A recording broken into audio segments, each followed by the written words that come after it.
copines, j'espère que vous allez bien. Ça fait un petit moment que je n'ai pas tourné et je m'en excuse parce que j'avais vraiment plus de temps pour moi, donc plus de temps de coudre. Bon bah écoutez, on est reparti pour une petite vidéo et oui, entre-temps j'ai changé de couleur. Voilà, et bah écoutez, je vais vous emmener avec moi au marché aux tissus de Sarrebruck. Oui, bon, c'est vrai, ça fait un petit moment que c'est déjà passé, mais malheureusement, je n'avais pas pu faire la vidéo avant. Et je sais qu'il y a aussi une autre chaîne sur YouTube qui a déjà fait une vidéo dessus, et je vous assure que je n'ai pas copié, hein, parce que j'avais eu l'idée avant même qu'elle en parle. Enfin bref, c'est pas grave, ça fera un petit complément comme ça, et... Bah, j'ai pas beaucoup filmé, hein, parce que c'était pas évident de filmer, parce que devant tous les stands, ils avaient une sorte de bâche devant, et fallait aller derrière pour filmer, c'était un peu compliqué. Donc j'ai commencé à filmer, et puis au final j'ai fini par faire des photos parce que je trouvais que du coup ça rendait mieux, c'était plus parlant. Donc il y aura voilà, un petit rush de vidéos, et puis après on finit par les photos, et puis bah, vous verrez, il y avait pas mal de tissus, et encore j'ai pas tout photographié, hein, il y avait du choix. Alors c'était des tissus hollandais, hein, c'était des Hollandais qui étaient sur place. Bah, par contre, c'était pas du tout les prix de chez Dresden-Stoffen, hein, parce que c'est vrai que les prix chez DS sont imbattables, hein, ils sont vraiment bas. Donc bah là, c'était les prix normaux en fait qu'on peut retrouver aussi chez Mondial Tissu, Toto et tout ça, quoi. Donc voilà. Bah du coup, je n'ai rien acheté, et c'était dur, hein, parce que c'était tentant sur tous les stands, hein, il y avait quelque chose qui me plaisait, mais bon, après j'ai déjà plein de tissus, donc je me suis dit je vais pas encore en acheter, surtout que là pour le moment j'ai même pas le temps de coudre. Donc voilà, et bien c'est parti pour les rushs.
ensuite, je vais vous parler d'un patron gratuit, il me semble, de chez Clafoutis Couture.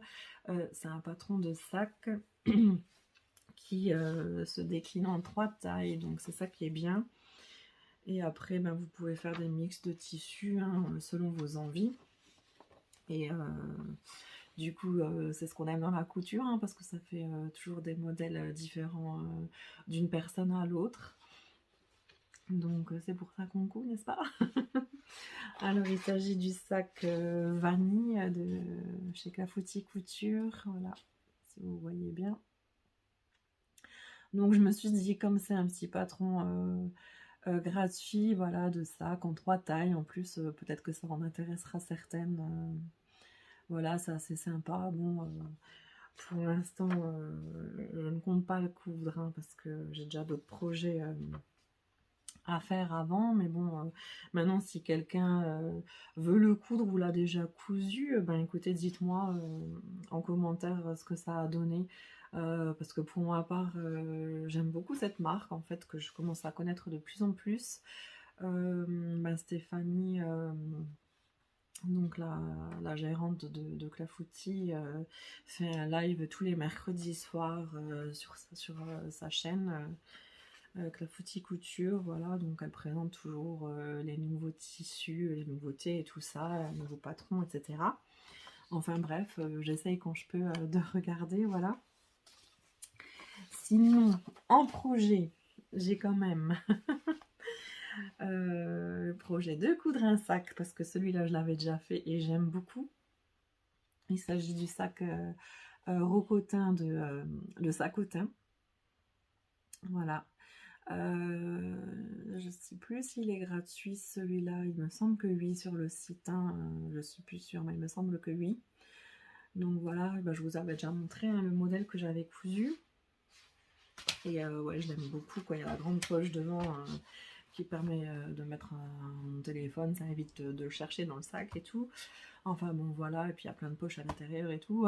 Tout ce que j'aime hein, pour ranger toutes nos affaires, parce qu'on sait toujours que nous les femmes, on prend plus d'affaires qu'il ne le faut, mais bon voilà. Ouais, j'ai déjà commencé à le couper même, mais j'ai pas fini, donc bah, je vais pas vous montrer le tissu, comme ça vous fera une surprise quand je l'aurai cousu, et puis en plus je risque encore de changer d'avis entre temps, parce que en ce moment j'arrête pas de changer d'avis. Enfin bref, et sinon comme autre projet aussi, ça faudra que je me dépêche d'ailleurs, je pense que d'ailleurs que je vais commencer par celui-là. C'est pour répondre en fait au défi d'Amandine, Raton et Panda, qu'elle fait, donc je vous mets le lien, enfin le nom du défi hein, si jamais vous voulez participer. Donc c'est le défi veste Raton et Panda, il me semble, hein, je vous le noterai. Et donc je vais faire enfin je vais essayer parce que j'ai jamais cousu de veste, donc ça sera une première pour moi, j'espère que ça sera réussi. De coudre le Bombers des Bobbin Patterns, le Bombers Liberté, voilà. Donc avec une encolure et puis un bas de veste et les poignées de manches aussi avec du bord-côte. Voilà.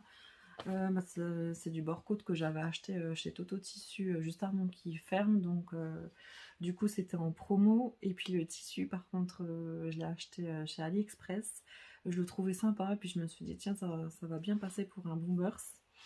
Bah, je vais pas vous le montrer non plus parce que du coup ça sera une surprise pour le défi. Bah, vous verrez ça sur les photos quand je les posterai, en espérant que j'arrive à le finir avant la fin du défi, parce qu'il me semble que c'est le 11 novembre ou le 15 novembre la fin du défi, si je dis pas de bêtises.